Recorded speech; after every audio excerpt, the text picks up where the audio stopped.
অন্তর্বর্তীকালীন সরকারকে বলছি, আপনাদেরকে বাংলাদেশের ইতিহাস থেকে আমরা মুছে দেব। বেঈমান এবং গাদ্দারদের বিরুদ্ধে আমরা যারা লড়াই করেছি, মির্জাফরের বিরুদ্ধে লড়াই করেছি, নমরুদ এবং ফেরাউনের বিরুদ্ধে লড়াই করেছি, আপনাদের মতো নপুংসক উপদেষ্টাদের বিরুদ্ধে লড়াই করতে আমরা মোটেই কুণ্ঠিত হব না।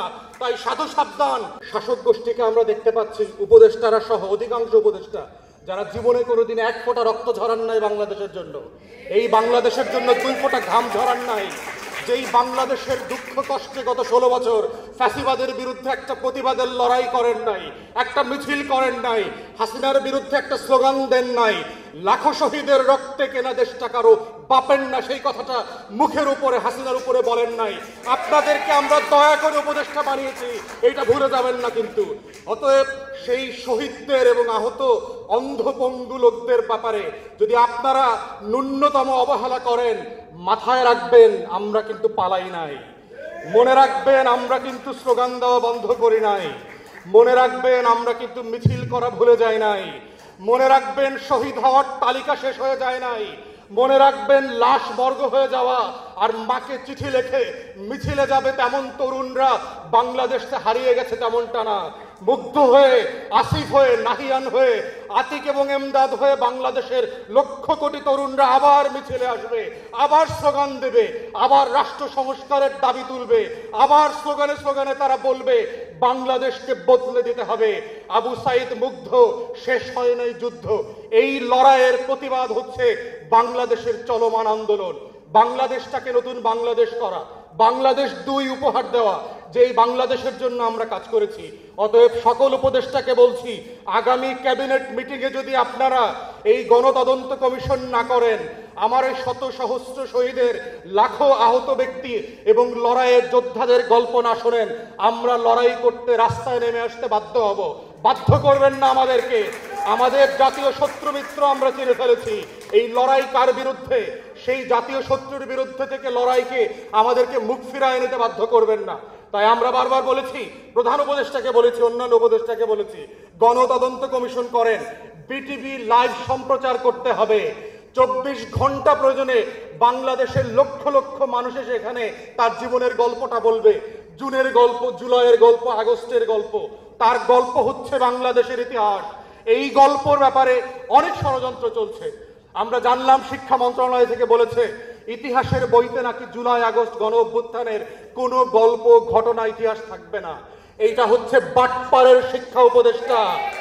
মাথায় রাখবেন, 24-এর গণ অভ্যুত্থান ছাড়া কোনো বই পাবলিশ হইতে পারবে না।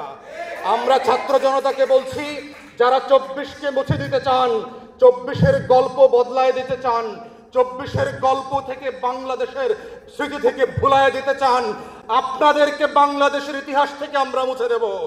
বেঈমান এবং গাদ্দারদের বিরুদ্ধে আমরা যারা লড়াই করেছি, মির্জাফরের বিরুদ্ধে লড়াই করেছি, নমরুদ এবং ফেরাউনের বিরুদ্ধে লড়াই করেছি, আপনাদের মতো নপুংসক উপদেষ্টাদের বিরুদ্ধে লড়াই করতে আমরা মোটেই কুণ্ঠিত হব না।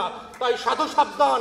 অন্তর্বর্তীকালীন সরকারকে বলছি, 1 নম্বর কাজটা ইমিডিয়েটলি করবেন, গণতদন্ত কমিশন হতে হবে। কয়জন লোক গণকবরে গেছেন, কয়জন আহত হয়েছেন, কয়জন রাবার প্লেটেড গুলি খেয়েছেন, 7.62 ব্যারেলের যেই রাবার বুলেট ইউজ করা হয়েছে, যে অস্ত্র ব্যবহার করেছে, এটার অনুমতি কে দিয়েছে?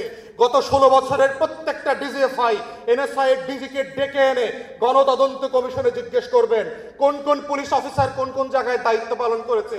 তাদেরকে সবাইকে এনে জেরা করতে হবে। সেখানে সারা বাংলাদেশ প্রশ্ন রেজিস্ট্রেশন করে জমা দেবে যে এই গণতদন্ত কমিশনে কি কি শুনানি হবে।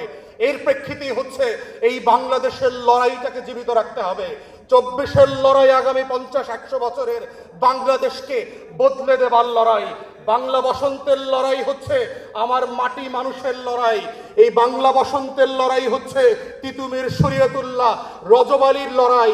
এই লড়াই বাংলাদেশের লাল সবুজের পতাকার লড়াই। এই লড়াইয়ের সাথে গাদ্দারি আমরা আগেও মেনে নেই নাই, ভবিষ্যতেও মেনে নেব না। তাই আপনাদেরকে সাবধান করছি, আহ্বান করছি, দয়া করে এই লড়াই থেকে কোনোভাবে বিচ্যুতি যেন আপনাদের না হয়। তাহলে আবার 6 কোটি তরুণ আবু সাইদ আর মুগ্ধ হয়ে রাজপথে ফিরে আসবে। সেই লড়াইতে আমরাও থাকবো, দেশবাসীও আবার নামবে। সেই বাংলা বসন্ত কিন্তু অনিবার্য বিপ্লবের ইতিহাস তৈরি করেছে। এই ইতিহাস ভুলে যাবার মতো না। আপনি পাঠ্যপুস্তকে এই ইতিহাস দেবেন না, বাংলাদেশের মানুষের হৃদয়ের পাঠ্যপুস্তকে আরব বসন্তের কবিতাগুলো লিখিত হয়ে গেছে। বাংলাদেশের কোটি কোটি মানুষের হৃদয়ে মস্তিষ্কে মনসুন রেভলিউশনের গল্প লিখিত হয়ে গেছে।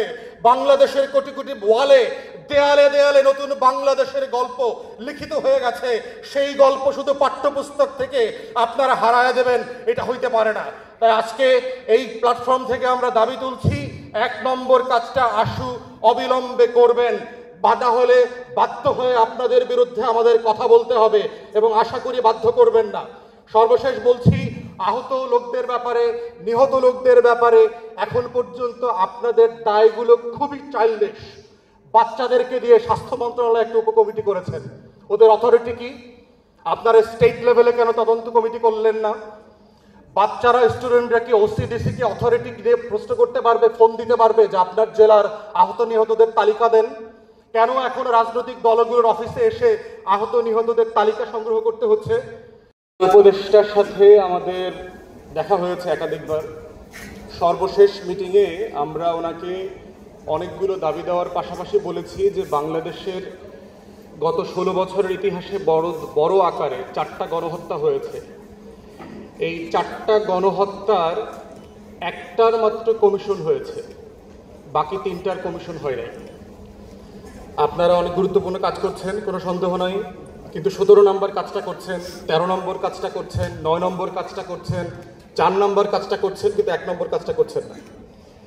5 তারিখের পর থেকে আমরা আমাদের বিভিন্ন প্ল্যাটফর্ম থেকে আমরা বারবার যেটা বলেছি যে বাংলাদেশের ইতিহাসের এই নৃশংসতম গণহত্যার জন্য একটা গণতদন্ত কমিশন করেন, এবং এটার পুরো মডেলটা পর্যন্ত আমি প্রেসে এবং চিফ অ্যাডভাইজার এবং তার অনেক অ্যাডভাইজারকে আমি এটার একটা গাইডলাইনও বলেছি যেটা কি মডেলে হতে পারে।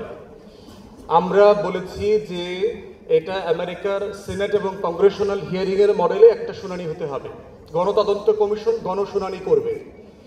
গণশুনানি কেন হইতে হবে? গণশুনানি হইতে হবে এই যে আতিক এবং এমদাদের এই গল্পটা রাষ্ট্রকে শুনতে হবে, শুধু টিএসসি না, শুধু সাধারণ মানুষকে না, পুরো রাষ্ট্রকে শুনতে হবে এই গল্পটা, ওদের লড়াইয়ের গল্পটা। আবু সাইদের মায়ের লড়াইয়ের গল্পটা শুনতে হবে। চাকুরি নদী আমার ছেলেরে মাল্লু কেন, এই গল্পটা শুনতে হবে। বাংলাদেশের পাড়ায় মহল্লায় প্রান্তে প্রান্তে যে লড়াইগুলো করেছে এই 6 কোটি তরুণের প্রতিনিধিরা, লক্ষ লক্ষ জনগণ, লক্ষ লক্ষ তরুণ যুবকরা করেছে, তাদের সবার গল্পটা শুনতে হবে। যেই শহীদ মিছিলে যাওয়ার আগে মাকে চিঠি লিখে ক্ষমা চেয়ে গেছে, সেই মায়ের কান্না জড়া চিঠিটার গল্পটা শুনতে হবে। গল্পটা শুনতে হবে সেই 6 জন শহীদের, সাভারে যাদেরকে হত্যা করে পুড়িয়ে মারা হয়েছে সেই 6টা পরিবারের গল্প শুনতে হবে। গল্প শুনতে হবে এপিসি থেকে যে শহীদকে ফেলে দেওয়া হয়েছে, তখনও তিনি বেঁচে ছিলেন, সেই শহীদের গল্পটা শুনতে হবে।